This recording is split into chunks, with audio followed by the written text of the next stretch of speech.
I don't know where you find the answers. I really don't. I mean, from start to finish, you got the second play of the game. You get the big 74-yard touchdown to Kenny Stills. You're saying, hey man, we're going to be in this game. It's going to be a good opportunity. And then after that, absolutely nothing offensively. I got to write the chart right here. Here's the way the offense went for the Dolphins: touchdown, punt, fumble, punt, interception, and then the game ended on downs. Sound like a song. Punt, fumble, punt. It was bad. And, when they hit the early one, the pass protection was so good, I went, wow, this is a great sign. Off to a good start. And it was just a disaster. Time of possession, horrible on third down, 8 first downs. Bo, you can't win games like that. You put so much pressure. They turned the ball over twice. You put so much pressure on your defense, who, by the way, and I know Dolphin fans are really down. Defensively, they only give up 1 touchdown, a lot of field goals, considering they had to play really 3 extra possessions because of a bonehead play, hitting a punter late. By the way, one of the worst plays, one of the most knucklehead plays I've ever seen in a football game was that one right there. From Fade. The guy, the punter, the ball's away. The punter's not even making a move down the field. No reason. And you just throw him to the ground. Not a threat. Not a threat on that play, even on a great return. Yeah. So that was frustrating. But Bo, I'm with you.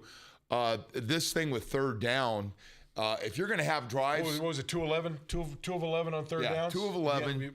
Now one of the worst teams that have been going back to even last year. But if you can't convert on third down, Bo, you can't have long drives where your defense stays fresh, you get confidence. It's been a long time since we've had 8, 9, 10, 11, 12 play drives for a touchdown and chew up 6 or 7 minutes. You got to get where you can do it. And right now, there's like demons in their head. Whether they try to run it or throw it on 3rd and 4 to 3rd and 9, it's just been a disaster. We're going to go over all the stuff through this game last night. Look, the offense is as bad as you can get, really. Right. And it has been that way really throughout the majority of the whole season, other than that second half up in New England, where you saw the offense open up, you saw a lot of different things. And what you got to see in that game was a little of Adam Gase and his play calling and some of the different things he can do. But if you can't get first downs, you can't get anything going. But let's try to find some of the high points in the game. We talked about Jordan Phillips. I thought Jordan Phillips is playing at a very high level, doing a lot of good things, contrary to what a lot of people believe out there too. And Ndamukong Suh played another good game against that football team.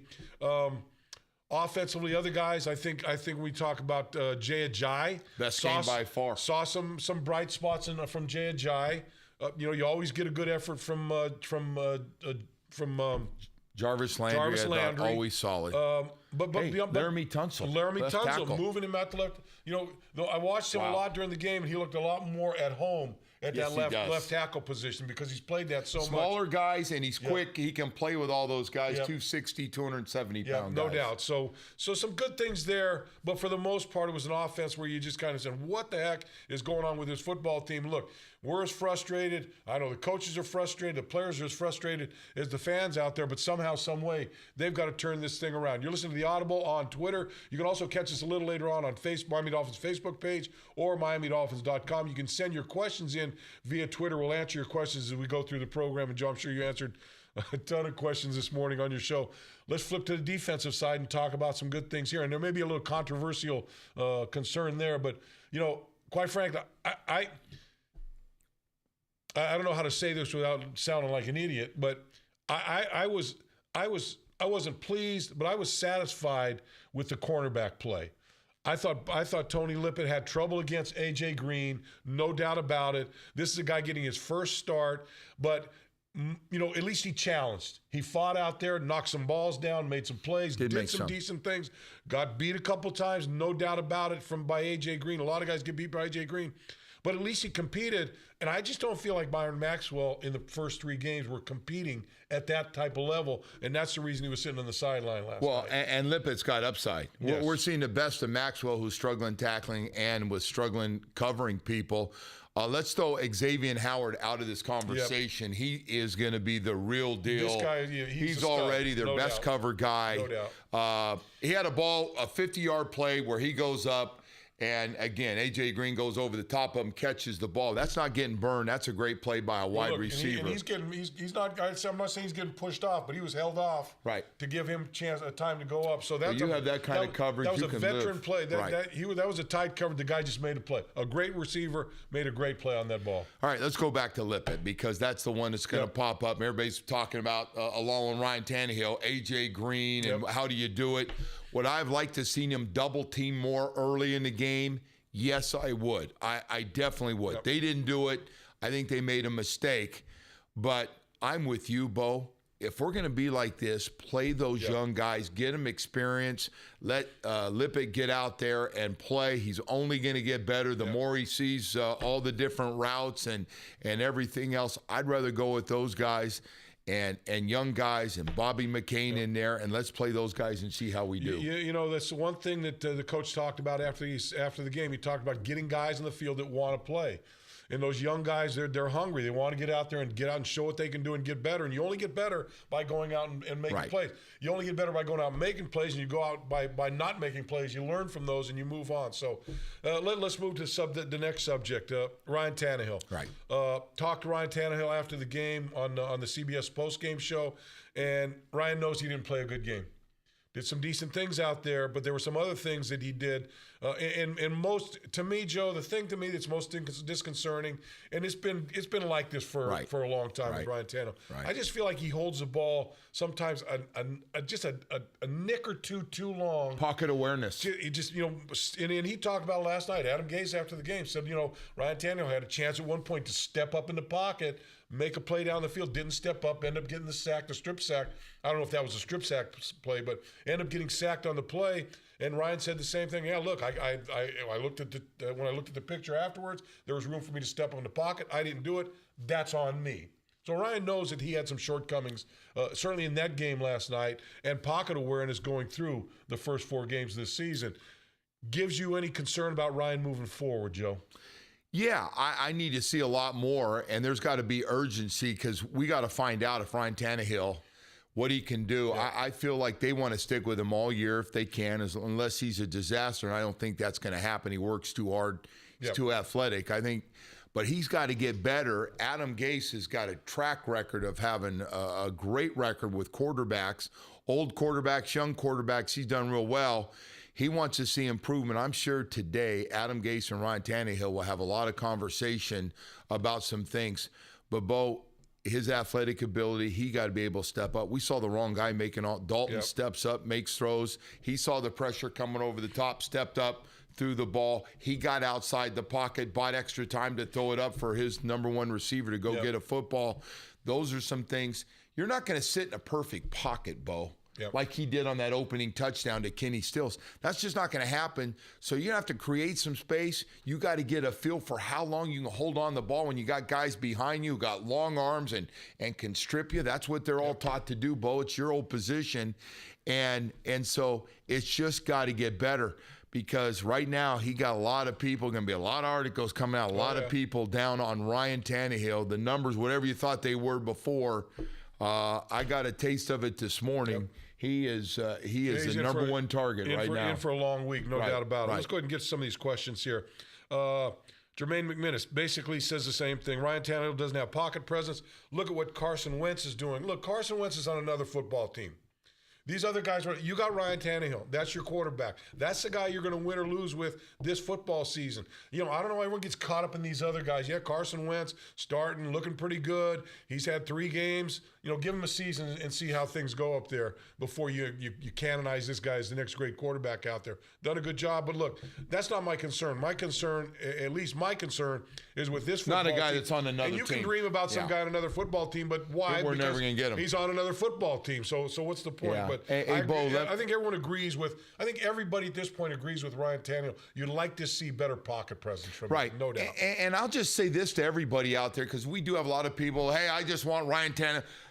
If Ryan Tannehill doesn't get better in the next 12 games under Adam Gase, he probably won't be here next year. Yep, no doubt. His future is on the line right now for these next 3 months. These next 12 games. His future is on the line, and he's the only one that can decide what that future is going to hold for him. Brad Wilson, why do a draw on 3rd and 13? That's our concern this morning. Why did we run a draw play on 3rd and 13 when you punted 8 times in the game? That's our concern. Right. You know, I understand these little things, but you know that we got people wanting to do a little coaching today. That to me is minutia in a pile of rubbish that you got problems with. You know, it's like that. It's like that coupon you left in the pile of garbage, and you go, "Hey, what about that coupon? It's in there somewhere." Jeff Bennett, do you think Gase should bench Tannehill for 1 game? I don't think so, Joe. I don't know about you. I'm not going to answer for you, but I don't think so.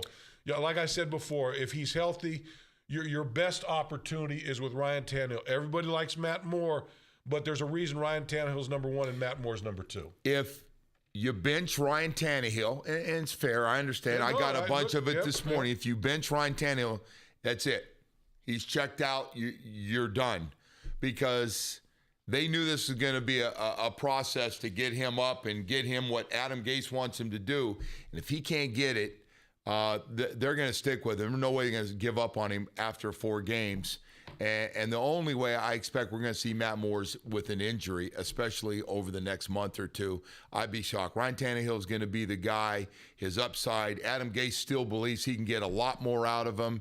And that's the way. And again, if it doesn't work, he won't be here. You won't have to worry about it. Shauna Weaver, do you think the coach will keep his promise or cut ones that don't perform? Well, I don't think he's going to cut guys in the middle of the season. Where are you going to go get more players? Where are you going to go to get guys? Yeah. But I think you saw it last night with Byron Maxwell not playing up to what the expectations were, sat him down and put Tony Lippett in there. And I think you're going to see that as this season goes along. Guys that don't – look, the next guy in the crosshairs to me is Juwan James, who – I don't know what happened to Juwan from last year to this year. I know he got hurt last year. But, boy, he is just not the same guy that we saw last year, giving up way too much pressure, giving up too many sacks, and just not getting the job done. So he's the next guy that, look, I think this thing that saved him last night was probably all the injuries in the offensive line. Had everyone been healthy, you might have seen someone else stand out there to start that game. So I don't think Coach Gase is going to cut players. You can't do that. But you can certainly put them on the bench and not let them play and see how they're going to react to that. Byron Maxwell last night, pretty broody last night on the sideline for not having. Well, he won't tolerate that. Adam Gase got to look at that. Now, if you've got a veteran guy that's not happy, who, by the way, didn't play well, that's why he's in this situation, and he's salty about that. If that, and you start to affect the team a little bit, and you see a guy moping around, maybe Maxwell can go talk to Jay Ajayi. What happens when you act like that? You end up staying home, and then the next thing is to get released. All right, Tyler Simmons, why don't we talk about our DBs and LBs? Well, I think we talked about the DBs a little bit. And I think when you're talking about DB, you were talking about the Tony Lippett on that corner position. Because I'm with you. If you're talking about Xavier Howard on the other side, then I think you're missing the boat on how good this guy is. Look, I think he's certainly the best cover guy the Dolphins have right now. But he's got to get. He's still a rookie that's played 4 games in the National Football League. Right. He's got to get better, and he didn't play at all during the preseason because of injury. So certainly there's some things he's got to get better at. But from an upside standpoint, I got no problem with this guy. And Tony Lippett, if it's, as I said earlier, if it's Tony Lippett or Byron Maxwell, give me Tony Lippett. Let him go out there. Just because he's raw. Just from the upside. That's it. Great athlete, more upside, and so I like that. Pierre Laurent, how much blame goes to the offensive line coach? Well, look, he's the head of that unit. He's the guy that runs it. So, as that offensive line goes, if it's good, give him credit. If it's not so good, then he has to shoulder some of the blame. But look, that was a makeshift offensive line. The guy Keith Urbick, we really didn't talk about him at all during the game, which is a pretty good thing. Right. I mean, you had 2 backup center. Now you're down to your 3rd center behind an All-Pro and Mike Pouncey. And both of those guys, I thought, have done a pretty good job of stepping in and filling in some big shoes. First Steen and then Urbick having to come in and clean up after Steen got hurt. It's hard to argue about those guys. I think the move to Laramie Tunsil, I thought Laramie Tunsil played great out of that. Laramie Tunsil, he's ready to go. I would just say this. When the group doesn't play well and their technique's not good and they're making the same mistakes, then it makes a coach look bad, an assistant coach look bad. No doubt. I tell you that someone asked me a couple of shows ago about coaching. I said I'd never thought about coaching, never wanted to coach. And one of the reasons is, you can tell these guys over, and I coached my daughter's Little League team. you can tell them over and over and over and over and over what they do, and as soon as the ball comes to them, they don't know what to do. Go right back. Right. And it's the most frustrating thing as a coach standing on the sideline and watching guys that you've drilled, that you've worked on to be this, to do that. When you see this, do this. When you see this, react to this way, Right. and then they don't do it. And that's look, but that falls on the coach's shoulders. Right. to get the job I done. think a big thing with this team, we talk about mental mistakes some. Yeah. I think techniques. I think people Yep. get out of their techniques. They get caught up in the moment. They go back to old bad habits Yep. and get away from technique. And I thought some of that even covering guys. Guys get out of technique and give up one way or the other with no help. You're done. Well, there's a couple times, you talk about technique. I always go back to technique fundamentals. And so there's a couple times last night I saw guys where a receiver caught the ball, and there's another offensive player between the DB and the ball, and instead of staying outside to the ball, they try to go underneath. Right. And as soon as you take that step over, you're done. Done.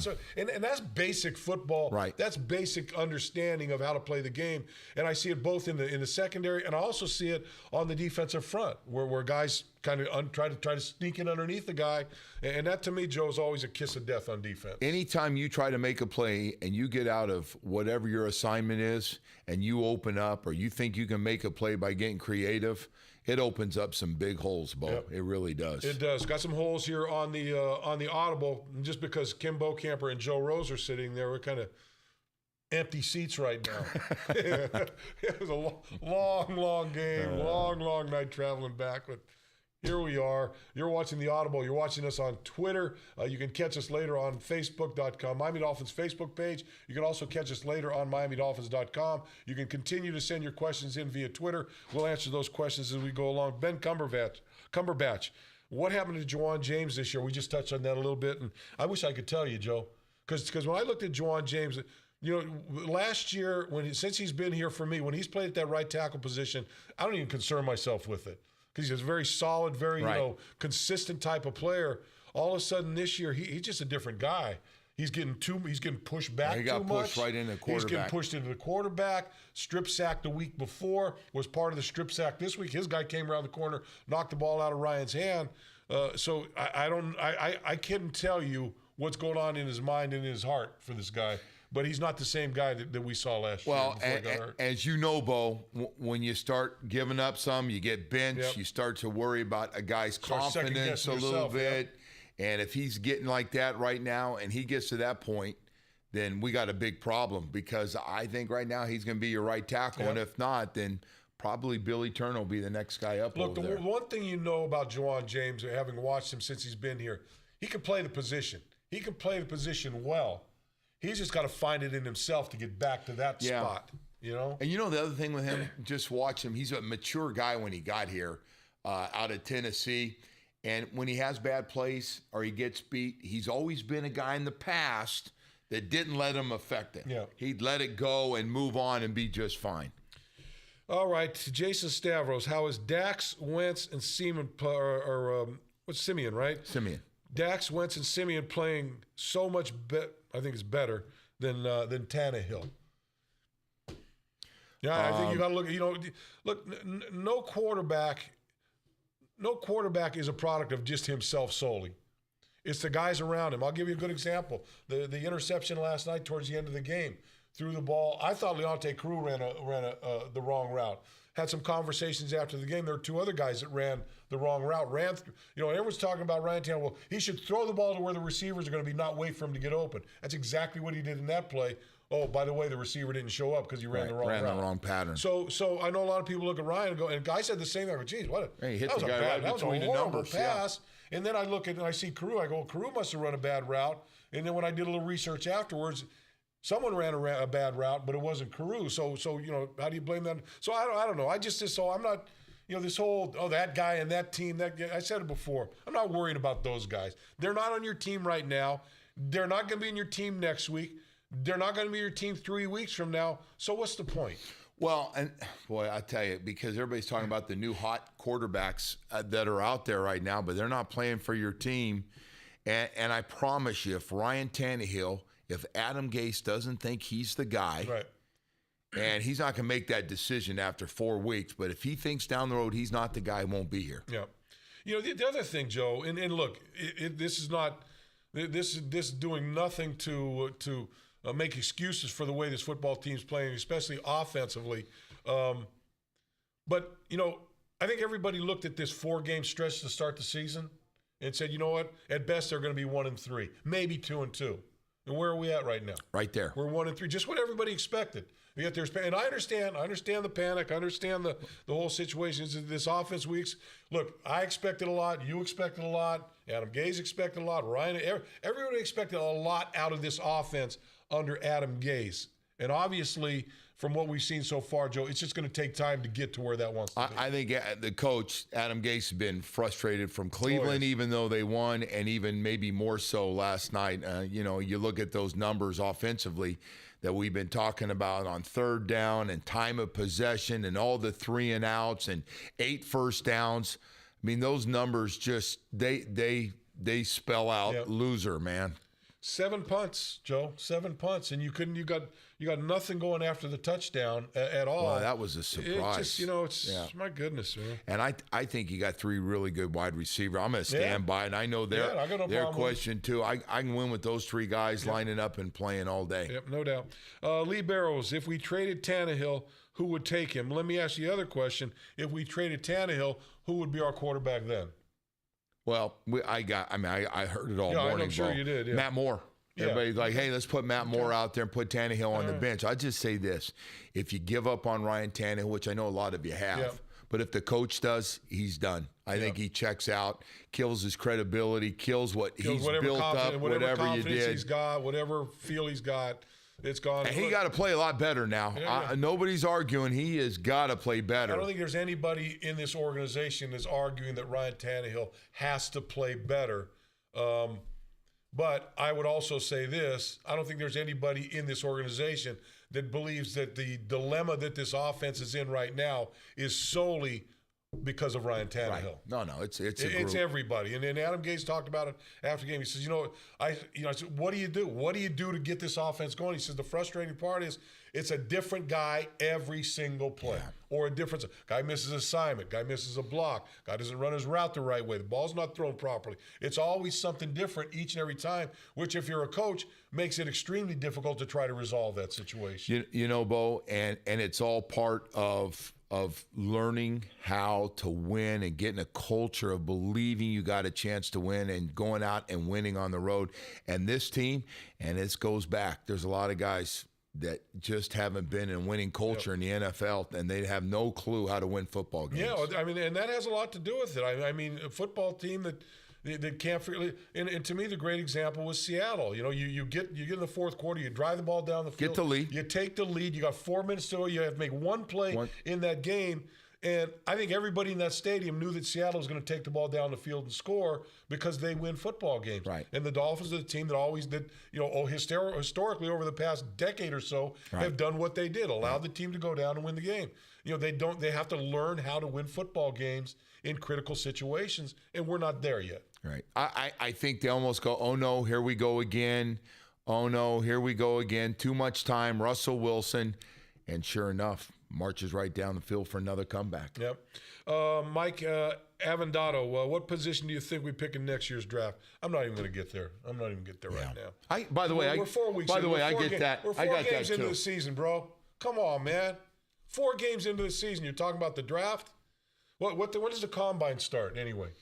We got a ways. Senior Bowl coming up. Where are we at here, bro? It's going to be a while before the draft and where you are and where you're picking. And by the way, we'll have plenty of time and plenty of shows coming up to talk about that, I swear. Andrew DeLuise, Bo, do you think the offensive coordinator should start? And let me say, I think my man Leon back there is kind of, sends these messages to me through the thing. Bo, do you think the OC should start callous plays? Callous plays. You mean bad plays, Leon, back there, or what? That's what I knew it was. I knew he meant calling plays. I'm just trying to bring to your attention that you need to spell a little better, Come on, man. My man Leon back there. He's usually late, slow, Now he can't spell. He's a pretty good guy. He's not a bad guy, but God, come on now. Oh, he's shaking his head Give back me a there. little break back there. Shaking my head. Okay, so should the offensive coordinator call plays? Well, you know what? Adam Gase came here because he's a quarterback coach and because he's a brilliant offensive mind. He's going to call plays. And whether you, I, anybody else wants the offensive coordinator to call plays, he's a head coach. Who do you think's going to call plays? Oh, no, he's on a mission to get this thing flipped around. Yeah. It's his baby, and he ain't running out on him. By the way, if he did run out on it right now and go, here, I'm not very good. Here, Clyde, you take this. Yeah. We'd be killing the guy for quitting on the whole thing. No doubt. Look, Joe, you know this. I know this. Anybody that's been around Adam Gase knows this. He's as frustrated, if not more so, than everybody out here that watches this football team, follows them. You put the hour, this guy's in there 2, 3 o'clock in the morning every night. Right. You don't think he's frustrated with what this offense is doing? Especially knowing what preceded him coming here. Oh, he's a quarterback whisperer. He gets these guys better. Everyone plays better for him when he's the quarterback or when he's the offensive coordinator. You don't think he's frustrated and knows all that stuff? Yeah, I don't think he feels good about his offense turning the ball over 9 times in the last 3 games. Here's a good one. Before we got one more question, and then we're going to call it a day, Joe. And I'm going to let you go get some sleep. I might sleep all day. How many cups of coffee have you had? I figure today I'm at about between 60 and 70 ounces of coffee. Yeah, but you'll be able to get to sleep when you get home. No problem. Okay. I got a date with my bed. Nice. Do you think Rizzy's head will explode before the season ends? Well, if it didn't explode last night after that punt, after the Terrence Fede penalty, if it didn't explode then, I quite frankly thought he was going to gnaw his leg off right there on the sideline. Bo, social media loved that look. That was the big look out there, like. You know what I like? Classic. You know what I like best about it? I was standing right there by the whole thing. First of all, he took the shots at he tried to get the referee, took shots at the referee. Once he knew the referee wasn't going to change his mind, which he knew he wasn't going to change his mind, then it went right to Terrence Fede. And here he comes over to Riz, and it was like. That, my friend, was a big league tongue lashing right there. Don't get any better than that, right? Oh, man. That's one. I'm guessing even today. Yeah. They go, hey, just one more time. Like, what were you thinking when you hit Joe, the punter that late? You and I have been through this many, many, many times where you've had a play, maybe not quite like that, but a play that you know, and you know exactly what's coming up in the tape, and you just sit there in that meeting room and go, please, let this tape break. You're hoping maybe they can skip it. Someone pull a fire alarm, whatever. I just don't want to. And then all of a sudden it comes and bam, there it is again, right between the eyes, man.